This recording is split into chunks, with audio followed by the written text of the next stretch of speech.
Ce serait Dieu, et la fiancée, ce serait Jérusalem, ou Israël, ou le peuple. Vous voyez? Et on aurait une vision mystique, amoureuse, spirituelle de Dieu et de son peuple.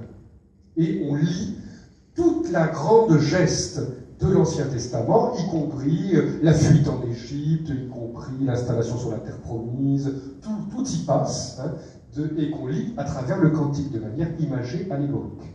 Bon, c'est une manière un peu parfois tirée par les cheveux, mais ça se fait. Donc cette interprétation allégorique est évidemment celle qui va être la dernière, hein, qui va être celle qui va finalement faire référence pour la tradition juive. Eh bien, les chrétiens prennent exactement la même chose.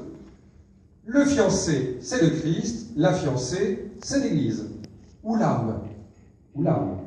Ce qui fait que le mystique, Sainte Catherine, Sainte Thérèse d'Avila, Saint Jean de la Croix, pour citer eux, mais Saint Bernard de Clairvaux, hein, la tradition patristique, les grandes traditions mystiques, ben voilà, c'est le mystique, l'orant, celui qui se consacre à la divinité, et Dieu, le fiancé et la fiancée, avec donc évidemment la reprise du discours érotique.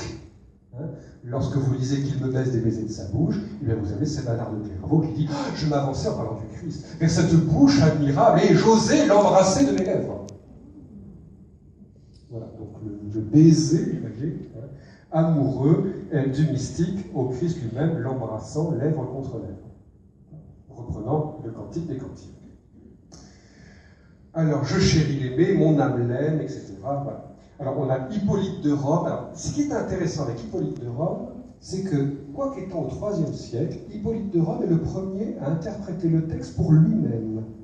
Et ça, on doit de la tradition chrétienne de prendre le texte pour lui-même. C'est-à-dire, moi, ce qui m'a plu dans ce texte, c'est-à-dire son érotisme, au fond.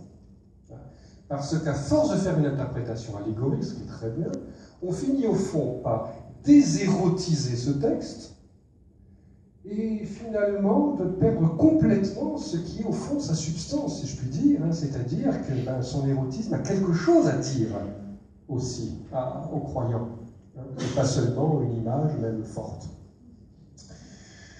Donc voilà, et évidemment nous avons une multitude de commentaires, et du 4e au 18e siècle, on rencontre 145 commentateurs chrétiens du Cantique.